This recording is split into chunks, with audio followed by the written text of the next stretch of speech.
नहीं होगा। तो धर्माचरण करना है, अध्यात्म साधना में आगे बढ़ना, तो अपने जीवन को अप्रमत्त बनाना होगा। हमारा ज्यादातर समय प्रमाद में जाता है। तो यहाँ पर परमात्मा ने प्रमाद की बात कही, और ये जो प्रमाद है, ये प्रमाद कर्म बंधन में एक महत्वपूर्ण कारण बताया गया है। कर्म बंध के 5 कारण हैं, और इन कारणों में प्रमाद भी है।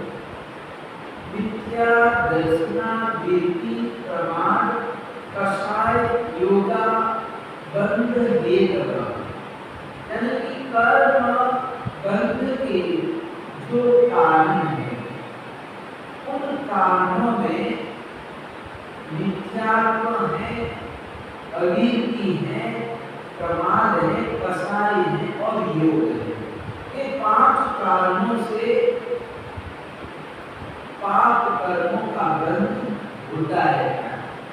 किसी भी कारण से हो सकता है, मिथ्यात्व के कारण से हो सकता है, अविद्या के कारण हो सकता है, प्रमाद के कारण हो सकता है, कषायों के कारण हो सकता है, और मन वचन काया के योग से कर्म का बंध हो सकता है। तो ये 5 कारणों में प्रमाद को लिया गया है कि प्रमाद से भी कर्मों का बंध होता है। इसके लिए एक गाथा दी गई है कि प्रमाद एक प्रकार का नहीं है, प्रमाद 5 प्रकार के। कितने प्रमाद के कितने प्रकार हैं? 5 प्रकार हैं। मद्य विषय कषाय निंदा विगहा पंचमी धनिया एके पंच पमाया जीवन पालन की संसार, यानी जीवात्मा को संसार में गिराते, क्या कहते हैं? संसार को बढ़ाते। क्या कहते हैं?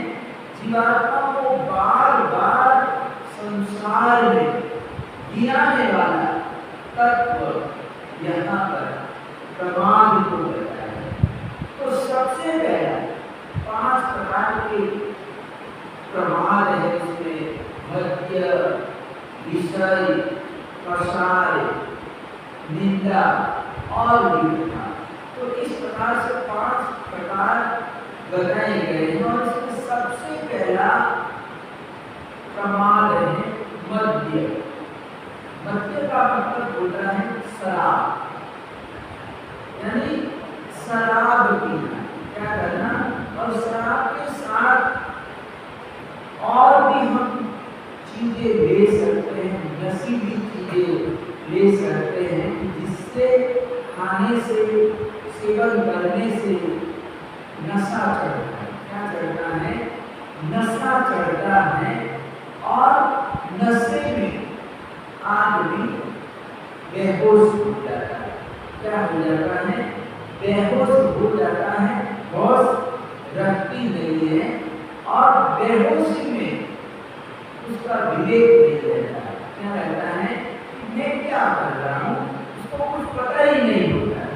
मैं कहाँ पर हूँ, क्या कर्तव्य क्या है, अकर्तव्य के बारे में वो सोच ही नहीं पाता है। यानी मद्य विवेक को खत्म कर देता है।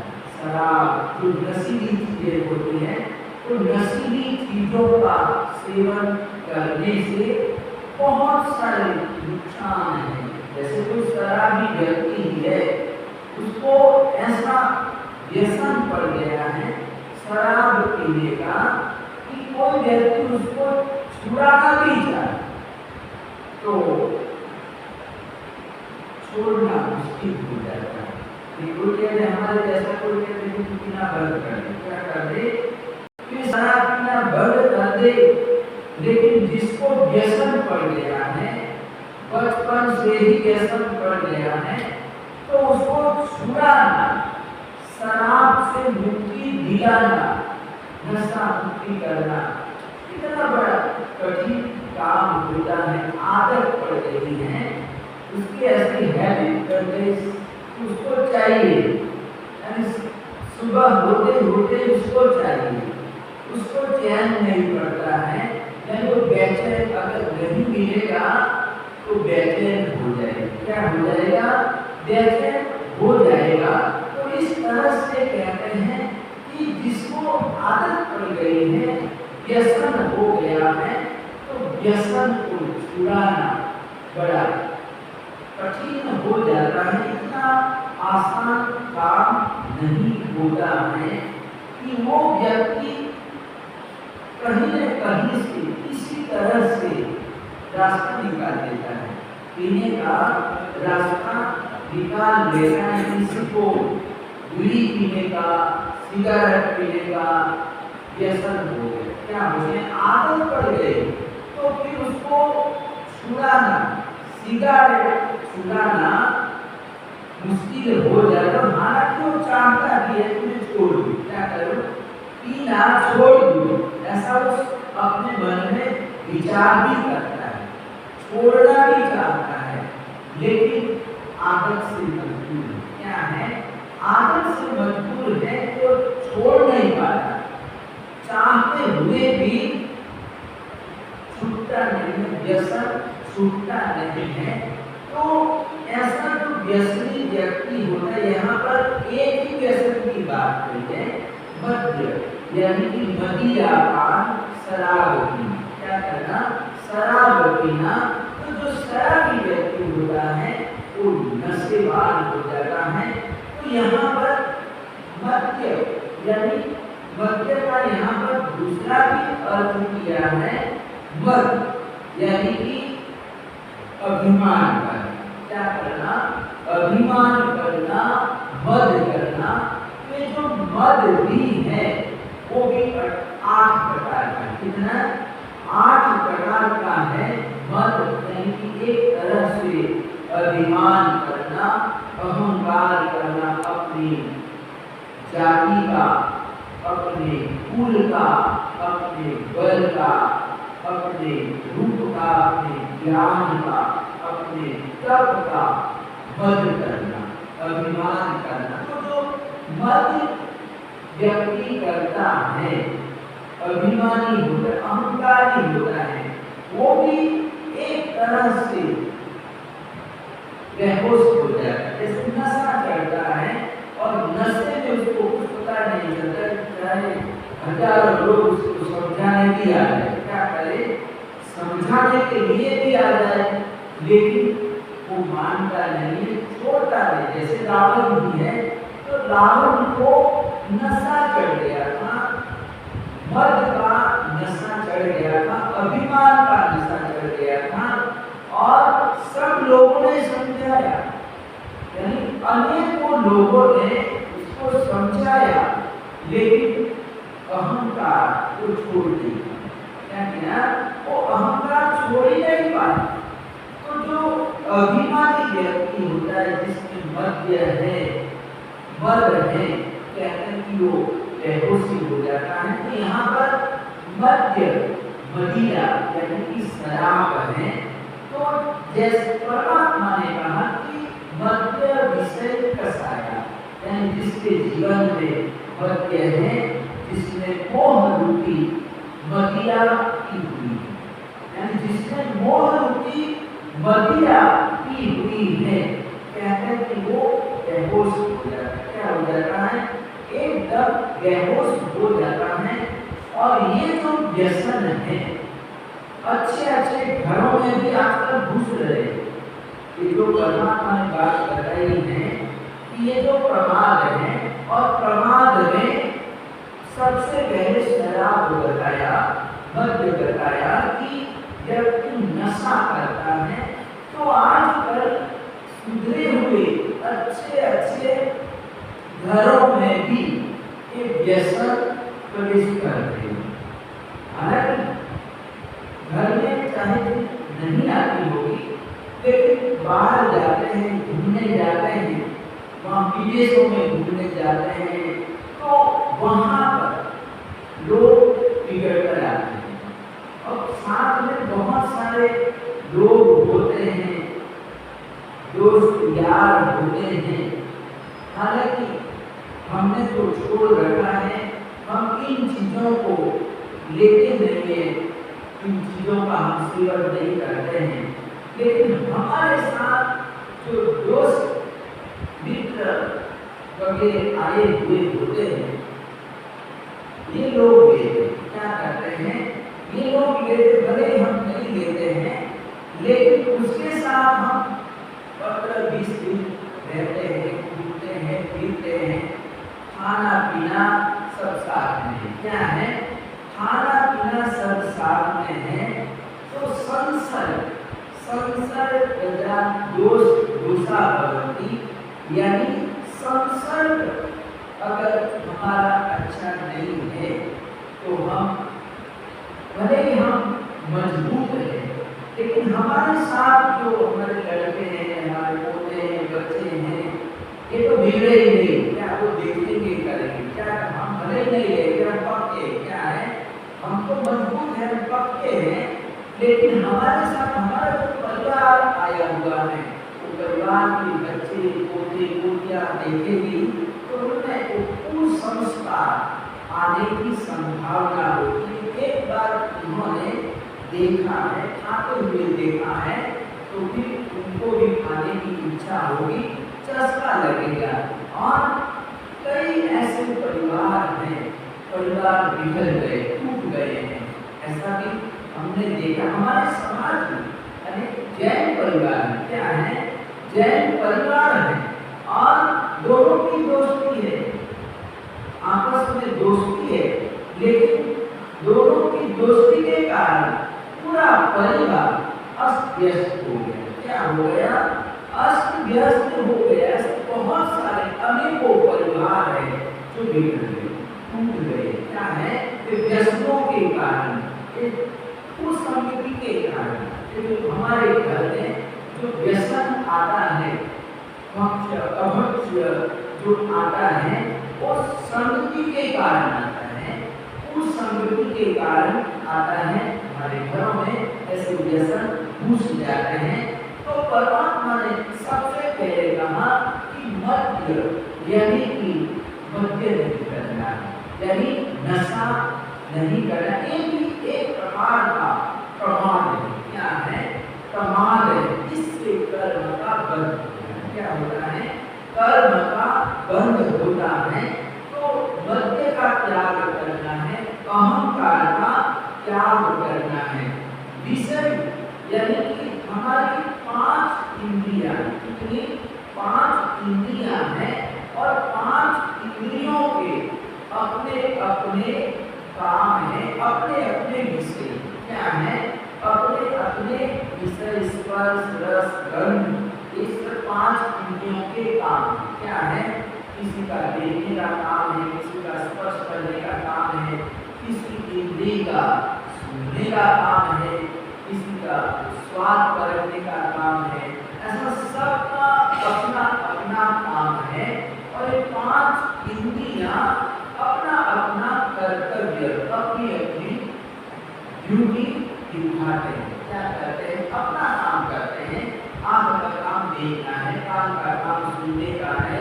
ऐसे सबका अपना अपना काम है और ये इंद्रियां काम करती हैं। और ये इंद्रियों के 23 विषय है। कितने? 23 विषय हैं।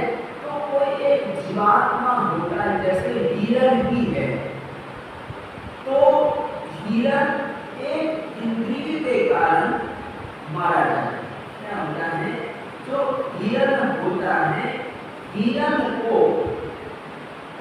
सुनना यानी संगीत सुनना, वो श्रवणेंद्रिय के कारण वो मारा जाता है। क्या करता है? हिरण जो होता है, कहते हैं कि अपनी इंद्रिय श्रवणेंद्रिय के कारण, एक इंद्रिय के कारण मारा जाता है। ये जितने भी जीव हैं, कहते हैं कि एक एक इंद्रिय के कारण मारे जाते हैं।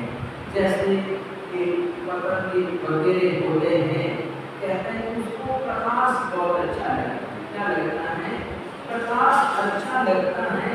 तो ट्यूबलाइट जल रही है, तो कहते हैं कि बहुत सारे जो जीव है, बटरफ्लाई वगैरह होते हैं, कहते हैं कि प्रकाश के पास आ जाते हैं। क्या कहते हैं?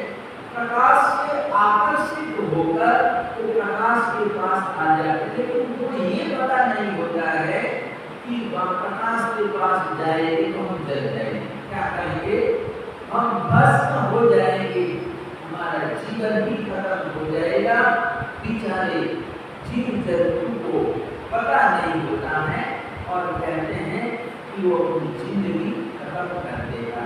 हिरण श्रवणेंद्रिय के कारण, और ये जो बटरफ्लाई है उसको प्रकाश अच्छा लगता है, तो रूप के कारण कहते हैं कि अपना जीवन समाप्त कर देता है। तो नीतिकारों ने कहा ये जो जीव है वो अपनी एक एक इंद्रिय के कारण अपनी जिंदगी खत्म कर देते हैं। लेकिन जो मानव है, जो मनुष्य है, मनुष्य के पास तो पांच इंद्रियां हैं। कितनी? पांच इंद्रियां हैं। तो मनुष्य को कितना सतर्क रहना पड़ेगा, सावधानी रखनी पड़ेगी। अगर वो सावधान नहीं रहा, प्रमाद का सेवन कर लिया, तो वो गिर सकता है। और इसीलिए परमात्मा ने यहाँ पर अध्ययन का नाम ही अप्रमत्त रखा कि अपने जीवन को अप्रमत्त बनाना। क्या बनाना है? अप्रमत्त बनाना है। तो मध्य विषय कषाया, और कषायों के बारे में तो हमने सुना ही है, बहुत सुना है। कषाय 4 प्रकार के हैं, क्रोध, मान, माया और लोभ। ये 4 कषायों के कारण भी जीवात्मा प्रमाद में गिर जाता है। यानी जो जहाँ पर प्रमाद है वहाँ पर एक मध्य भी होगा, विषय भी होगा, कषाय भी होगा, और निंदा भी होगी, और निंदा भी होगी। ये प्रकार है, प्रमाद के प्रकार है। और जहाँ पर प्रमाद है वहाँ पर ये 5 चीजें होगी। व्यक्ति निंदक भी होगा, क्रोधी भी होगा, और विकथा भी करेगा। तो इस तरह से यहाँ पर 5 प्रकार की प्रमाद बताए गए। विकथा यानी ये जो 4 प्रकार की विकथा बताई गई है, यानी स्त्री कथा, देश कथा, राज कथा और भोजन कथा। हमारा जो ज्यादा समय, लोग कहते हैं कि हमारे पास समय नहीं है। क्या है? हमारे पास सामाजिक प्रतिक्रमण करने के लिए टाइम नहीं है, समय नहीं है। लेकिन अगर हम समय निकालना चाहे तो निकाल सकते हैं। हमारा जो ज्यादातर समय है ये 4 चीजों में जाता है। इसमें जाता है 4 चीजों में ज्यादा हम अपना जीवन व्यस्त करते हैं। क्या करते हैं? 4 चीज व्यर्थ की बातों में। और हम एक देश की कथा करते हैं कि अब देश जैसा पाकिस्तान में क्या हो रहा है, अमेरिका में क्या हो रहा है, कैलिफोर्निया में क्या हो रहा है, स्विट्जरलैंड में क्या हो रहा है। ये फालतू की हम चर्चा करते हैं, बातें करते हैं। क्या करते हैं? आपस में 4-5 आदमी मिले और बातें हमारी चालू हो जाती है। क्या हो जाती है? वहाँ क्या हो, तो हम देशों की चर्चा करते हैं। स्त्री का भाई अमुक कैसी कैसी होती है, स्त्रियाँ कैसी होती है, तरह तरह का हम चर्चा करते हैं। गैरों के बारे में चर्चा करते हैं, देश के बारे में चर्चा करते हैं, राजकथा यानी कि राजनीति की बातें करते हैं। क्या करते हैं? राजनीति की, उसको ऐसा करना चाहिए, उसको ऐसा करना चाहिए था। इस तरह की हम फालतू की बातें, व्यर्थ की बातें करते हैं। तो तो कहते हैं कि इससे हमारा जो समय है वो बर्बाद होता है, इसमें हम ज़्यादा समय लगाते हैं और इसलिए हमारे पास टाइम नहीं होता। क्या है, टाइम नहीं होता है, हमारे पास बहुत टाइम है। क्या है, हमारे पास समय है, टाइम है, लेकिन ज़्यादातर जो हमारा समय है ये विघ्नाओं में जाता है। इसमें जाता है, विघ्ना में जाता है। आदमी भोजन की भी चर्चा करता है कि कहाँ का खाना कैसा है, कौन सा रसोई कैसा खाना बनाता है, और ये तो भोजन की भी हम बहुत सारी चर्चा कर रहे हैं। तो यहाँ पर परमात्मा ने कहा कि विघ्ना है। क्या है, विघ्ना है, यानी भोजन के बारे में भी ठीक है, भोजन लेना पड़ता है, शरीर है तो शरीर को भाड़ा भी देना है। क्या करना है, भाड़ा भी देना, लेकिन उसमें मतलब रचे पचे रहना, 24 घंटे उसी में लगे रहना, भोजन नहीं लगे रहना, उसी की चर्चा करते रहना। चलो सुबह ये बताया, दोपहर में क्या बनेगा, शाम को क्या बनेगा, तो इस तरह से भोजन की चर्चा करें। अब मैं हॉस्टल में पढ़ता था, 10 ज़्यादा हॉस्टल में रहा नहीं, लगभग 6 महीने दूर रहा, तो वहाँ पर सब बच्चे पढ़ते हैं और उसका मतलब बच्चों को संभाल या छात्रालय हॉस्टल चलाने वाला एक व्यक्ति होता है, उसको क्या बोलते हैं, और हाँ तो सारे बच्चों की निगरानी रखता है, कौन पढ़ रहा है नहीं पढ़ रहा है, और सारे रसोईया रखता है, तो वो सारी व्यवस्था उसके अनुसार ही मतलब खाना तैयार होता है, जो कहेगा वो आइटम बनेगी। तो जो बच्चे हम लोग बच्चे लोग वो हमेशा चलो सुबह ये बनाए, अभी दोपहर में क्या बनाएंगे, दोपहर में बना दिया, फिर अब शाम को ये क्या बनाएंगे, यानी कई बच्चे गाली भी निकाल रहे कि ऐसा ऐसा आइटम बना कर जो खाती नहीं है। तो इस चार पढ़ाई की तो बात ही नहीं, क्या है, पढ़ाई लिखाई की तो बात ही नहीं है, बस खाने पीने की ही बात है। 24 घंटे ऊपर करना वगैरह कुछ नहीं, पढ़ना लिखना कुछ नहीं, सिर्फ भोजन की चर्चा है। तो विद्यार्थी पढ़ सकता है, वो कभी आगे नहीं बढ़ सकता। 6 महीने ही रहा और फिर मैं घर चला गया और हमारा घर 2-3 किलोमीटर ही था। तो मैंने कहा कि अब घर से आएंगे जाएंगे, लेकिन हॉस्टल में नहीं, घर नहीं पढ़ेंगे। तो इस तरह से भोजन की चर्चा करना, ज़्यादातर भोजन की चर्चा करना, तो जो हम काम करना चाहते हैं, आराधना साधना करना चाहते हैं, वो नहीं होगा। तो इस तरह से यहाँ पर विघ्नाओं में अपने जीवन को गवाना, क्या करना, अपने जीवन को गवाना मूर्खता है। क्या है, मूर्खता है। तो यहाँ पर आत्म कल्याण करना है तो अपने जीवन को इन चीजों से दूर रखना है, तभी हम धर्माराधना कर पाएंगे।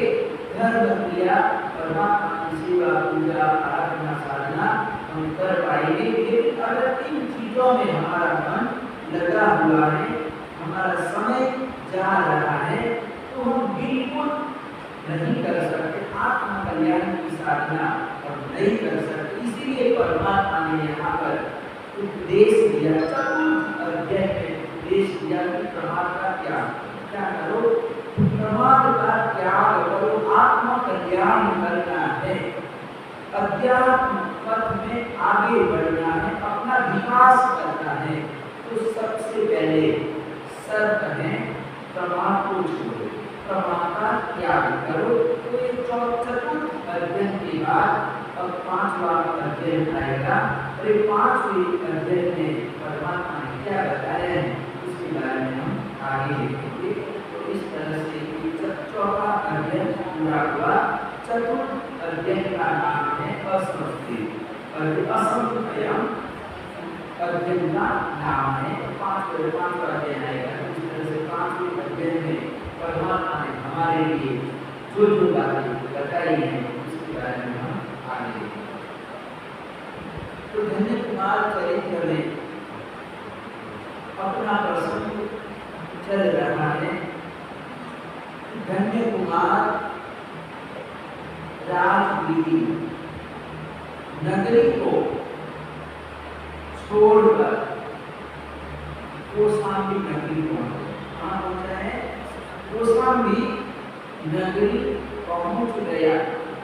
पुण्यात्मा है, पुण्यशाली है, जहाँ जहाँ वो जा रहा है, अपने कदम रख रहा है, वहाँ वहाँ उसको सफलता मिल रही है, आगे बढ़ रहा है। उनको सांसारिक चीजें जो भौतिक साधन है वो सब कुछ अनायास अपने आप मिलता जा रहा है।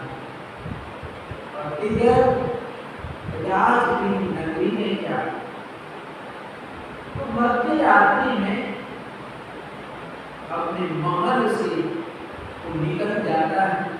बड़ा आदमी है, ऐसे वो जा भी नहीं सकता, तो रात्रि में निकलता है, घर छोड़कर चला जाता है, अपनी 3 पत्नियों को छोड़कर, माता पिता को छोड़कर, दुखी हृदय से, इच्छा नहीं है छोड़कर जाने की, लेकिन जाना पड़ रहा और निकल गया। और इधर सुबह होती है, तो सुबह होते ही उसकी जो 3 धर्म पत्नियां थी वो अपने पतिदेव के कमरे में जाती। सुभद्रा, कुसुमश्री और सोमश्री, ये तीनों पत्नियां का धर्म का नियम है, सुबह उठते ही सबसे पहले अपने पतिदेव के पास मिलना, चरण स्पर्श करना, बातचीत करना, और पतिदेव को मिलने के बाद अपने सास ससुर के पास जाकर उनके चरण स्पर्श करना, प्रणाम करना, नमस्कार करना, ये तीनों का नित्य कर्म। तो जैसे ही सुबह हुई, तो तीनों मिलकर साथ में धन्य कुमार के कमरे में गए। तो देखा कि सामान जैसा का वैसा रखा हुआ है और दिख नहीं रहे हैं। इधर उधर देखा, आवाज लगाई, लेकिन कोई जवाब नहीं दिया। ऊपर नीचे सब जगह वो देखते आई, लेकिन कहीं पर भी पतिदेव मिले नहीं।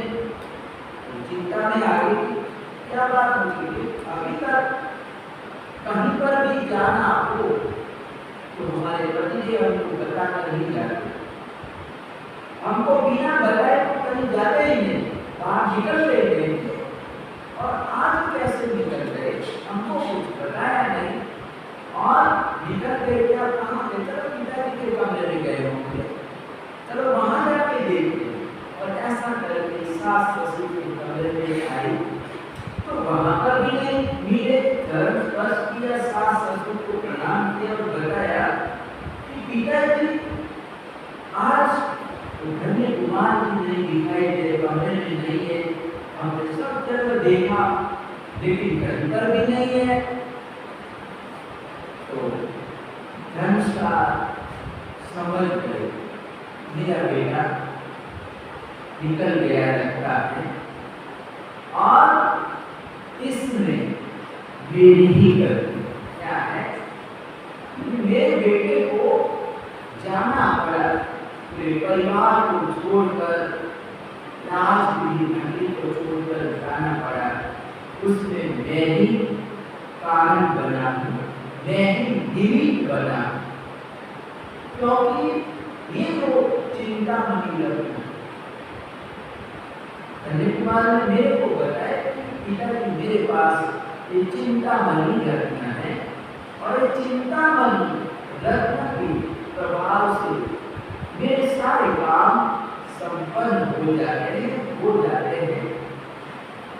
तो धन्य कुमार ने तो अपने पिताजी को ही ये बात बताई, और धन्य कुमार अपने पिताजी से कोई बात छिपाता भी नहीं था, और के सामने जो कुछ होगा वो बता देगा कि तेरे पास ये चीजें हैं। तो चिंतामणि रत्न के बारे में भी उन्होंने जिक्र किया कि मेरे पास चिंतामणि रत्न पड़ा हुआ है। तो घनसाल ने अपने 3 बड़े बेटों को भी बताया कि धन्य कुमार के पास चिंतामणि रत्न क्या है, चिंतामणि रत्न है। तो ये 3 भाइयों ने अपने पिताजी के साथ झगड़ा चालू कर दिया। झगड़ने लगे कि पिताजी ये चिंतामणि रत्न पर पूरे परिवार का अधिकार, यानी हमारा भी इसमें हिस्सा है। क्या है, इसमें चिंतामणि रत्न में हमारा भी हिस्सा है।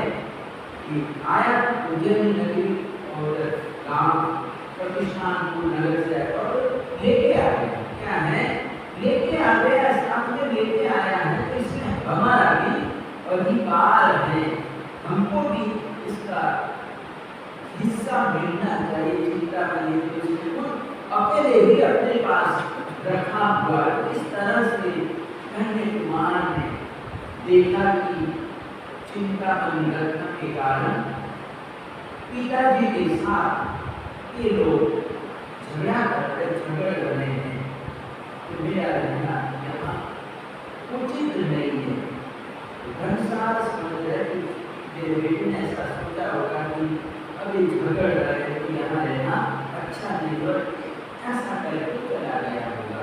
तो इस तरह से धन्य कुमार चला गया और उसके वियोग में पिता माता पिता दोनों बड़े दुखी हो जाते हैं। और वो बात को यकीन नहीं कर पूरे नगर में बात फैल गई, दार्जिलिंग नगरी में कि धन्य कुमार कहीं चले गए हैं। तो राजा को भी पता चला, कैसे निकल रहा था, उज्जैन नगरी से आ गया और अपना गांव छोड़ के आ गया। तो किसी का ध्यान नहीं दिया, लेकिन यहाँ तो उसका अपने नगर के साथ संपर्क हो गया था और यहाँ पर शादी विवाह हुआ है। और जो उनका जो ससुराल पक्ष है वो भी बड़ा मजबूत है। क्या है, बड़ा मजबूत है। राजा की लड़की है, सोमश्री राजा की लड़की है, और जो कुसुम श्री है जो नगर सेठ की लड़की है, कुसुम पाल की लड़की है, और जो गोभद्र सेठ है वो भी बड़ा धनाढ्य है। वो क्या पति करोड़पति है। क्या है, करोड़पति की वो बेटी है। तो जो पुत्र बधुए हैं वो सुखी संपन्न घर की है, और ये तलाश करना चाहे गुनेगार को कि हमारा जवाई चला गया, बिना बताए चला गया, तो पकड़ना उनके लिए आसान बात। क्या थी, पकड़ सकते थे। और राजा ने कहा कि इसमें अगर कोई दोषी है, सैनिक महाराजा ने कहा कि ये भाइयों के कारण ही गया। क्या है, हमारा जवाई आज हम सभी को छोड़कर रोटी बिलखते छोड़कर चला गया, अकेला निकल गया, उसके पीछे उसका परिवार। क्या है, परिवार दोषी है। क्या है, परिवार दोषी है। और ऐसा करके राजा को बड़ा गुस्सा है, और गुस्से में जो भी धन्य कुमार को जो उन्होंने धन संपत्ति दी थी, गाँव दिया था, जमीन जायदाद मकान वगैरह दिया था, वो सब कुछ राजा ने जब्त कर क्या किया, ले लिया। और इस तरह से कहते हैं पूरा परिवार वापस जैसा था वैसा का वैसा हो गया। ये कंगाल हो गया। क्या हो गया, परिवार कंगाल हो गया, सब कुछ छीन लिया गया, राजा ने जब्त कर लिया। तो अब घनसाल अपने परिवार को कहता है कि अब यहाँ पर बदनाम होकर हमारे यहाँ पर बड़ी बेइज्जती हुई है, हमारा अपमान हुआ है, और नगर में हमको कोई नजरों से हमको देख भी नहीं रहा है। यानी कि देखते ही हम लोगों को कोई देखकर हमारी घृणा करता है, तिरस्कार करता है। क्या करता है? तो यहाँ पर रह के क्या करना, हम किसी और नगर में चले जाते हैं, बड़े नए नगर में चले जाते हैं, वहाँ पर जाकर कोई मजदूरी कर देंगे, कोई छोटा मोटा काम कर देंगे, ताकि यहाँ रहने में कोई फायदा नहीं है। और ऐसा करके अपने परिवार को समझा रहा है कि हमको ये नगर छोड़ना होगा, राजनीति नगरी से हमको जाना होगा। तो उस समय सरकार वाला बेटे सब लोग तैयार हो गए जाने के लिए। तो फिर इंसान ने अपने 3 पुत्रों को बोला कि तुम अपने अपने पिता के घर चले जाओ, यानी हमारे साथ आने की जरूरत नहीं है। हम जब धन्य कुमार मिलेगा तो फिर आ जा, आपको समाचार दे देंगे, कहीं मिलेगा या फिर वापस यहाँ पर राज नगरी में आ जाएगा, तो साथ में हो जाना। लेकिन अभी हमारे साथ घर चले, अभी हमारा तो ठिकाना ही नहीं क्या है, कहाँ रहना, कहाँ रुकना, कब खाना मिलेगा नहीं मिलेगा, कुछ पता नहीं है। तो इसीलिए हमारे साथ तुम चलोगी तो तुम भी दुखी हो जाओगे, हमारे कारण तुम परेशान हो जाओगे। तो इसीलिए तुम्हारे पिता के घर चले जाओ। तो छोड़कर जाने के लिए तैयार है, हमको साथ में है। क्या करेंगे? हम तो आपके साथ ही रहेंगे, सुख में साथ ही रहेंगे। हम साथ में बहुत समझाया। तो फिर 2 राजकुमारी तैयार हो गई, कुसुम श्री और सोम श्री दोनों तैयार थे। पिताजी आप कितना कह रहे हो, तो हम पिताजी के साथ पिताजी के घर में रहेगी। और ऐसा सोम श्री भी अपने पिताजी से महाराजा के पास चली गई, और कुसुम श्री भी अपने पिताजी के घर कुसुम पाल के वहाँ पर वो चली गई। अब सुभद्रा रह गई, अकेली सुभद्रा रह गई। सुभद्रा को भी धर्मशाला ने बहुत समझाया, लेकिन सुभद्रा ने कहा कि कुछ भी हो जाए, लेकिन मैं तो साथ में चलूंगी। क्या करूंगी? मैं तो साथ में चलूंगी। उसने कहा कि नारी ना पितुरावासी, यानी कि स्त्री को, लड़की को पिता के घर में रहना। ठीक है, शादी से पहले वो रहती है, छोटी होती है, बड़ी होती है, और बड़ी होने पर पिताजी शादी करवा देते हैं। तो शादी के बाद वो अपने ससुराल में रहती है, अपने घर में रहती है, लेकिन पिता के घर में तो ज्यादा रहती नहीं। नारी नाम पितुरावासी, यानी शादी के बाद लड़की पिता के घर में ज्यादा रहती नहीं। अब नरा नाम ससुराल है। और पुरुषों के लिए बताया कि अपने ससुराल में रहना, ज्यादा ठहरना, और एक स्थानीय यति नाम, यानी एक जगह पर, एक स्थान पर साधुओं को रहना, ठहरना अच्छा नहीं, यानी श्रेयस्कर नहीं। सुभद्रा पढ़ी लिखी थी, संस्कारवान थी, तो उसने अपने ससुर को ये श्लोक बताया कि शादी के बाद पिता के घर में ज्यादा रहना, और पुरुषों को अपने ससुराल में ज्यादा रहना, और साधु को एक स्थान पर रहना अच्छा नहीं होता है। यानी लोग अच्छा नहीं मानते हैं, श्रेयस्कर नहीं मानते हैं, और इसीलिए पिताजी मुझे साथ में आने दीजिए, मैं आना चाहती हूँ। तो इस प्रकार से दोनों तो चले गए, बात मान लिया, लेकिन सुभद्रा अभी रही कि मैं आपके साथ ही चलूंगी। तो सुभद्रा अपने परिवार के साथ, संसार के साथ आगे जाती। रात को रात के समय निकल जाते, तो दिन में जा नहीं सकते, तो रात के समय में एक पूरा परिवार निकल जाता है। कहाँ जाएगा, कहाँ मिलेगा, तो हम आगे धन्य कुमार किस तरह से आज वापस मिलेगा, तो कहाँ कैसे मिलता है, इस बारे में हम आगे